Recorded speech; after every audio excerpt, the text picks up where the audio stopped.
Hey, I'm Hubwood, and today we are going to take a super close and detailed look at the brand new Acer Swift X. We're also going to find out if it's the right laptop for you, despite the weak point that it has. Yes, there are some weak points indeed. So let's talk about that. Before we talk about anything else, let's first have a look at the specs of the specific model that I'm reviewing today. It comes with an AMD Ryzen 5 5600U, which is a low-power 6-core 12-thread CPU. A NVIDIA RTX 3050 in the 35W version, some very fast 16GB LPDDR4X, 4266 MHz RAM, a 512MB M.2 NVMe SSD, a 14-inch IPS FullHD 60Hz screen, a 59 Wh battery, a pretty tiny 90 Watt PSU, and finally a fingerprint sensor which worked super reliable for me. Unfortunately, I was only able to get this version of the Acer Swift X for now, but I will also test its bigger brother with the Ryzen 7 5800U and the RTX 3050 Ti, and a 1TB SSD as soon as possible. It just wasn't available in Germany yet. Hey Acer, if you're watching this, contact me, okay? So once I get the other model, I will then compare both versions to each other in terms of performance and maybe throw in the Acer's Flow X13 as well. So make sure to hit that subscribe button and smash that bell as well. That rhymes. The pricing for this version is around €1,100 right now, and in US dollars it's around $900 to $1,000. In the UK we're looking at £1,600 and in Australia at 1,700 Australian dollars. The faster model is usually around 10 to 20% more expensive. Now, if you've ever had the pleasure of meeting an Acer Swift, you'll instantly notice that the Swift X in general basically looks like any other Acer Swift out there, which does not need to be a bad thing, I think. The aluminum body comes in 3 subtle colors, silver, gold and purple, and my test model is the golden one, which is actually so subtle I didn't notice it at first in dim light, as it also only covers the screen. The rest of the body is in regular silver. The build quality is pretty solid, but it seems like I'm not the only one mocking about the way the stickers have been applied. Well, by the way, this is what the integrated camera looks like and the integrated microphone sounds like. This notebook is clearly considered to be an ultrabook and weighs a total of only 1,400 gram or 1.4 kilogram, with a total height of 18 millimeters when closed. You can open the display with one hand if you're doing it carefully and slowly, otherwise the lower part might follow a bit.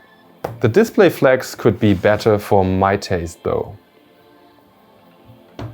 Now the matte 14-inch FullHD IPS screen comes with a brightness of 300 nits, a sRGB coverage of 100%, and an Adobe RGB coverage of 72%. It is a 60 Hz screen only and does not provide FreeSync or G-Sync, unfortunately. I clearly had some very bad luck with my model, as it has severe backlight bleeding issues in the corners, especially in the upper right corner, and trust me, this picture is not exaggerating. On a dark background it's very visible and quite annoying, but I'm assuming that this is just bad luck with my unit. If I would have bought it that way for myself, I would clearly demand a new unit, as this is unacceptable. It's just too visible. But despite this, the screen is actually good and good enough for content creators and artists in terms of color and brightness, in my opinion. Now the silverish keyboard is not my favorite, even though it's working okay, but the key travel is very short and it feels more like you're directly typing on a flat surface. But that's just a matter of taste, of course, and at least that way it's super silent. It does not have a numpad of any kind, and the page up and down keys are placed in a at least questionable way right next to the arrow keys. It comes with a white backlight function, but no caps lock indicator. The plastic touchpad is good and functional, but to be honest, I don't like touchpads in general, so don't take my word for it. It's mediocre and not as fancy as some of the top-tier laptop glass touchpads. Now, as it's an ultrabook, you won't exactly get a ton of connections, of course, but however, on the right side you'll find a Kensington lock, a USB 3 port and the 3.5mm audio jack. And on the left side you get the very small power connection, which I actually consider a flaw, as accidentally pulling too hard on the cable could surely damage and then bend the connector. It just doesn't make a very sturdy impression to me. Then we have a USB-C port with power delivery and DisplayPort support, and you'll also find a regular USB 3 port as well as a HDMI port. I have a small side note considering the Wi-Fi connection, as I'm using a hidden SSID at home, and it often happened that the Acer Swift X would not automatically connect to my Wi-Fi after a reboot, even though it was saved. The two speakers at the bottom, they are not very good. They deliver a somewhat clear sound and the loudness is okay, but the sound is super flat and just not very impressive. I'm sure they were actually saving money at that point, which for me is okay considering this is a ultrabook and it's focusing on the price performance rather than luxury. Now the laptop offers 3 fan profiles which can be switched through pressing Fn+F. The turbo mode, being the fastest of the 3 modes, also overclocks the GPU a bit, which results in a 5 to 10% higher gaming performance, but it also clearly causes more fan noise. It's not super loud, but the tone was rather high and a bit annoying if not wearing headphones. There is unfortunately no further fan or performance control via the Acer software. The resulting CPU and GPU temperatures on the load, however, are actually pretty amazing, if not exceptional in my opinion, as you'll get around 60 degrees for the GPU and 65 to 70 degrees on the CPU under load when gaming. A Cinebench loop would result in a CPU temperature of around 75 to 85 degrees Celsius, which is still pretty good. But be aware that I was making these tests on a cheap laptop stand without activated fans. Placing the laptop directly on the table would raise the temperatures by around 2 to 3 degrees each. Activating the laptop stand fans would further reduce the temperature for both processor and graphics card by between 2 to 5 degrees Celsius each. But you really don't need one of those unless you live in an area which has more than 30 degrees Celsius on a daily basis. Using the silent mode actually often didn't exactly silence the laptop. On the contrary, the fan was still pretty hearable in idle mode, even after not touching the laptop for 15 minutes or so. And then again in turbo mode it would sometimes almost go completely silent, but the fan was always on and there is no fan option for that in the BIOS either. The area around the keyboard is getting quite warm after a while of heavy use, but it didn't feel uncomfortable in areas where you would place your hands when using it. But the all aluminum body, it surely helps to cool the laptop in general, as it can get the heat out in more directions as on a plastic body. Now let's talk about the battery, because this is impressive. Now, playing Microsoft Flight Simulator without any restrictions resulted in a pretty good runtime of 1 hour and 15 minutes. Playing League of Legends with a 60 FPS cap on medium settings resulted in a runtime of 2 hours and 20 minutes in power saving mode. Watching YouTube on super battery mode with around 50% brightness resulted in 12 hours of battery time. On idle with activated Wi-Fi and battery mode, the battery lasted a whopping 19.5 hours, which is outstanding. By the way, the gaming performance on battery is pretty superb, and I will show a dedicated sheet on that topic in the gaming section of this review. In around 30 minutes the battery was charged by around 35%. There is no way to configure loading speed though, or the maximum loading level via the Acer Care software. But it's clearly safe to say that these battery times will easily get you through a whole day at the university or at work, even when actually using the laptop. Of course, it won't last 8 hours with intense 3D rendering, but for normal office work, coding, etc., it would work. The installed M.2 SSD is pretty fast, and in a SSD benchmark I got a sequential reading speed of 2214 megabytes per second and a sequential writing speed of 1735 megabytes per second. There actually is a slot for a second M.2 SSD, so you can easily upgrade the Acer Swift X with more hard drive capacity. The 16GB of LPDDR4X RAM come at 4266 MHz and in dual channel mode. But as the RAM is soldered to the laptop's motherboard, you can't upgrade or change it in any way, which is, in my opinion, considered to be a flaw. 16GB are standard today, but could be obsolete easily in 5 years for more and more games, rendering and video editing software. Now let's talk about the performance of the CPU. In Cinebench R15, the Acer Swift X with the Ryzen 5 5600U was achieving a single core score of 222 points and a multi-core score of 1530 points after the first run. In Cinebench R23 it was getting a very decent single core score of 1360 and a multi-core score of 8850 points in turbo mode. After a few runs, the scores dropped by around 5%. And the core clock was around 3300 MHz in these tests. In PC Mark X I was getting a respectable total score of 5829 when plugged in and 5092 when unplugged, and in battery mode, which is still pretty high. In Geekbench 5 it was getting 6749 plugged in and 4702 when unplugged. Waking up the laptop from sleep mode literally takes only a second or two. It's just there immediately whether it's closed or not.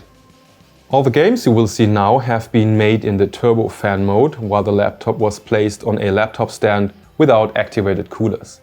Using the turbo mode gave around 5 to 10% more performance in games, and silent mode would reduce the performance by around 2 to 4%. I used an external capture card for recording, which is basically working as an external monitor, but that way it didn't influence the FPS. PS, there is no mux switch, and using an external monitor doesn't affect the FPS. Before we take a look at some games, please note that I have posted an extended and very long dedicated video about the gaming performance of this Ultrabook, in which I've tested a whopping 52 games. You can check that out afterwards if you like. In Call of Duty Warzone I saw an average of around 78 FPS on medium settings with activated DLSS on balanced mode with a pretty good 1% low of 58 FPS. Again, thanks to 16GB of fast dual channel RAM and 12 threads, the experience could be considered very satisfying. Sure, it's not 144Hz super pro gameplay material, but we are talking about a 14-inch 1.4kg sub $1000 Ultrabook here, and for that it's pretty good. Keep in mind that 16GB of dual channel RAM are mandatory for Warzone on many systems, so if you're having a similar system with bad FPS and lags, it might be the RAM. In CSGO I was getting an average of around 182 FPS on medium settings with a 1% low of 90. Of course you won't benefit from the high FPS in terms of the screen, but at least the input lag is getting very low that way. Unless you're using an external fast FPS monitor, which I guess not so many people would with such a laptop anyhow. Still, the game is of course once more perfectly playable that way. The brand new Guardians of the Galaxy is pretty demanding, but luckily it has DLSS, yay! So on the medium settings and balanced DLSS I was getting a playable experience with around 45 FPS on average in the first level, over a benchmark run of around 15 minutes. The 1% low was 28 FPS. The game looks pretty neat and runs absolutely satisfying in my opinion. You could get 60 FPS on average by a combination of further lowering the graphics or using DLSS in a higher mode. Keep in mind that the small 14-inch screen of the Acer Swift X is pretty forgiving, so turning down the resolution to 900p could always be an option. In the brand new Forza Horizon 5, which actually just came out a few days ago, I saw an average of 75 FPS on medium settings and a 1% low of around 53. So I guess that's perfectly playable. Please excuse the recording, which looks a bit stuttery as it has issues with my capture card, but in reality it was super smooth, and the game looks pretty neat. In Microsoft Flight Simulator, I was using the medium preset and saw an average frame rate of 35 FPS and a 1% low of 22 when flying over New York City. Doesn't sound much, but Microsoft Flight Simulator is pretty demanding, and it's actually okay with 30 FPS as you seldom have a super quick move or such. I mean, look at it. It just looks fine, right? There can be some drops below 30 here and there when a lot of tree stuff and such is going on, so be careful when flying over Canada, I guess. I've heard they have some pretty big woods over there. Valorant was running with an average of 144 FPS and a 1% low of 92 on medium settings. To be honest, I am a bit confused by the fact that this game never seems to fully utilize neither the GPU or the CPU on any system. If you know why that is happening, please let me know in the comments. I mean, it's absolutely playable that way, but why waste so much potential? Is it the engine? Shouldn't this work better? It's not the laptop, I've had these issues before. Anyhow, it's playable just perfectly fine this way. I was just expecting more, I guess. Overclocking and undervolting.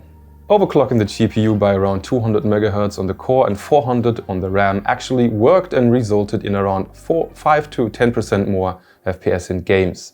If you want to know how to do that, check out my tutorial on that subject. Undervolting didn't really work though, as it would drastically reduce the FPS, meaning the efficiency would not raise as it usually does. I think this is due to the fact that on some notebooks the voltage is directly tied to the power limit of the GPU. As not even the fan speed seem to be affected by this, it doesn't make any sense on this laptop, unfortunately. But by the way, applying my overclock and using the silent mode at the same time resulted in about the same performance as using the turbo mode at stock speeds. Using the turbo mode and the overclock actually works and results in 10 to 15% more FPS than stock mode. And it's stable over time. Also the temperatures. But I didn't measure this for all the games, as this would clearly take way too long. And the temperatures are actually still surprisingly okay when combining turbo mode and overclock, and the GPU doesn't begin to thermal throttle even after half an hour of gaming or so. Now, as promised, we'll also now have a look at the gaming performance on battery mode. In Cyberpunk 2077 I was getting an average of 50 FPS plugged in and 43 FPS on battery when using medium settings and balanced DLSS, so that's a performance loss of only 14%. In Microsoft's Flight Simulator I was getting an average of 38 plugged in and 33 on battery, which is a performance loss of only 13% once more. In Horizon Zero Dawn the performance loss was bigger, with 67 FPS plugged in and 49 on battery, which would be a loss of 26%. Assassin's Creed Valhalla dropped from 51 to 41 FPS, which is a reduction of 18%. In Shadow of the Tomb Raider the FPS dropped from 63 to 42, a reduction of 33%. And in Far Cry 5 I was getting 48 instead of 74 FPS, which is 35% less. But all these games stayed very playable on battery, which is not the case for most bigger gaming laptops. For example, when I was testing the Lenovo Legion 5 Pro with a RTX 3070 on battery, Red Dead Redemption 2 basically became unplayable with this laptop, which is not the case for the Acer Swift X. I also updated the Acer Swift X to Windows 11 at the end to see if the gaming or work performance was affected. In Cinebench R15 and R23, the results were nearly the same. We could consider it a margin of error, I guess.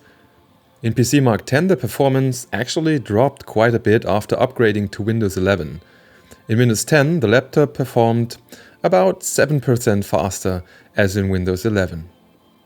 In Geekbench, the results were actually nearly the same again.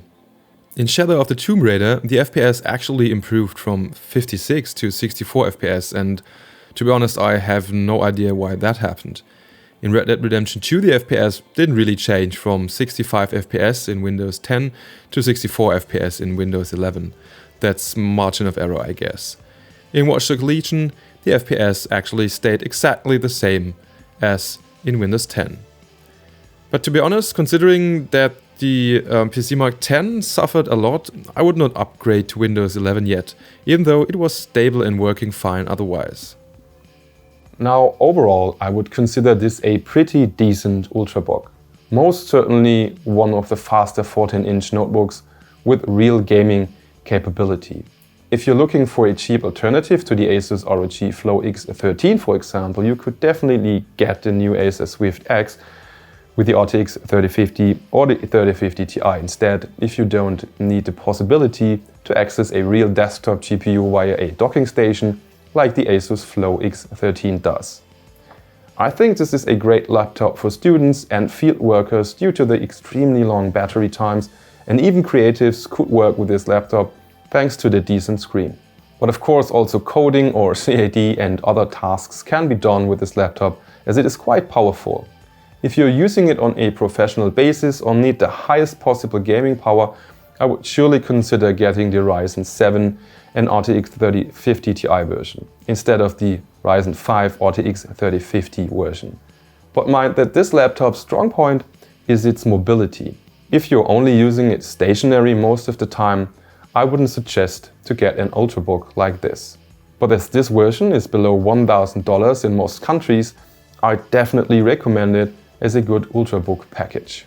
That's been all for today. If you liked the video, make sure to hit that like button or subscribe to the channel. Especially subscribe if you want to see the comparison with the faster RTX 3050 Ti and Ryzen 7 version of this laptop, which will be up very soon. Thanks for watching, see you next time, bye bye and tschüss.